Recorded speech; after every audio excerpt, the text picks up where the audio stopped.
To begin with, there's something we need to take into account. An alpha dragon is not the same as a legendary dragon or a titan wing. Let me explain. Alpha dragons are those that lead dragon nests. Not many dragons are known to assume this role, but it's understood that any dragon can reach this form if it has the will to protect a nest, even if it's not their own. However, it's still unclear whether they can use alpha control. This form can increase a dragon's firepower, break shot limits, among other enhancements. Legendary dragons, on the other hand, are exclusively massive creatures that are born once every few thousand years and are rarely seen. Lastly, in most of the DreamWorks Dragons franchise, Titan Wings are dragons that have reached the final stage of their life cycle. In other words, a dragon becomes a Titan Wing upon reaching an advanced age, although it's unclear how many years they must live to be considered one. What we do know is that once this stage is reached, it's irreversible. Not all dragons live long enough to reach this stage, as most die young, either hunted by Vikings, killed in fights with other species, or due to the harshness of wildlife. Dragons in the Titan stage are typically larger, more intelligent, and more powerful.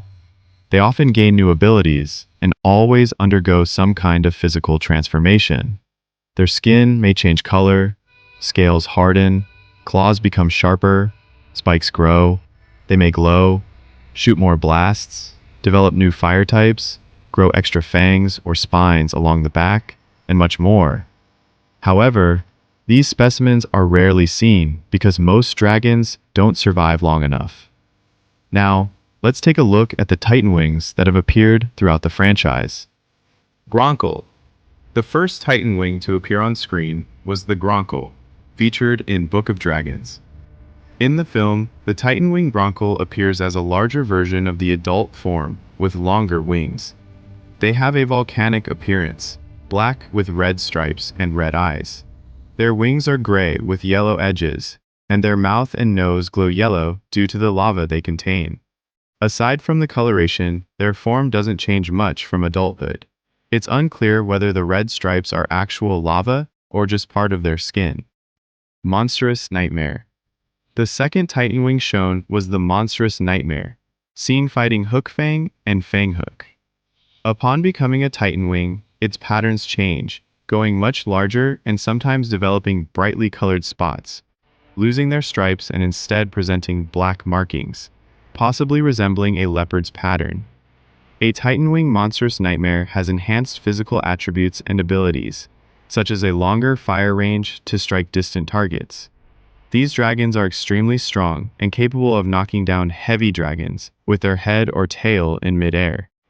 They have a tough body that can withstand impacts from other dragons, trees, and rough terrain at high speed. They're more resistant and faster than normal nightmares, but their increased size and weight make maneuvering harder. They can't stop quickly or make sharp turns. Interestingly, this specific Titan Wing nightmare was shown harassing a younger female of its species who was guarding a nest, and it behaved violently, fiercely, and stubbornly throughout. Hideous Zippleback. Hideous Zippleback appears during the twins' initiation trials, where they must retrieve a treasure chest from a cave that happens to be the nest of a Titan Wing Zippleback. This dragon is much larger than Barf and Belch. Titan Wing Zipplebacks are colorful and display various body patterns.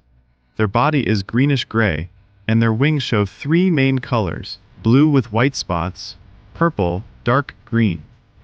They also have many spikes, and the tips of their tails have grown into diamond-like shapes, shellfire.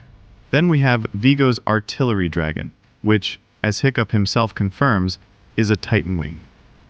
We saw this dragon in extended action, as it was used by Riker to attack Dragon Shores, Caldera Cay, and Wing Maiden Island. Taking advantage of its enormous strength and size, the villains built a war bunker on top of it and forced it to fire by hitting it.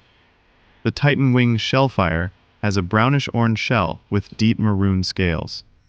It has two long horns on its head and long but small wings. Drillion.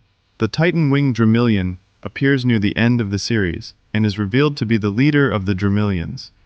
Visually, It doesn't differ much from an adult, having a dark blue color with red patterns on its back, wings, and tail. Its spikes are dark blue instead of white. It is shown to be much larger than a normal adult Drillion and possesses immense endurance, surviving dragon root arrows, multiple blasts from firetails, a harpoon to the chest, and even a fall from a tree onto rocks without injury. Besides mimicking the fire of other dragons, it also possesses a unique color-changing fire. After becoming a Titan Wing, the Drillion gains the ability to camouflage, much like its distant cousins, the Changewings, singetails. Titan Wing singetails display reddish tones with purple stripes along the back, wings, and tail fins. They grow larger and develop more spikes along their back, head, and chin. Their wings and fins grow in size, and now they have 4 claws on each foot. This is the dragon Krogan tamed, to keep the rest of the singetails, used by the dragon hunters, under control. It has an irritable and destructive nature, but obeys its rider well.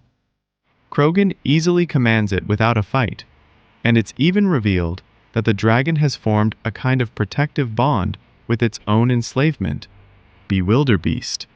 Lastly, although we are never explicitly told that Valkas, Dragos, or the Berserker Island bewilderbeasts are Titan Wings, one that definitely is appears in the form of a skull on the island of Vanaheim. The size of this skull suggests it belonged to a dragon much larger than any of the 3 bewilderbeasts shown on screen. It's reasonable to believe this alpha came to the island to spend its final days there. If you'd like me to make a video explaining the Titan Wings from the games Dragons: Rise of Berk and School of Dragons, let me know in the comments.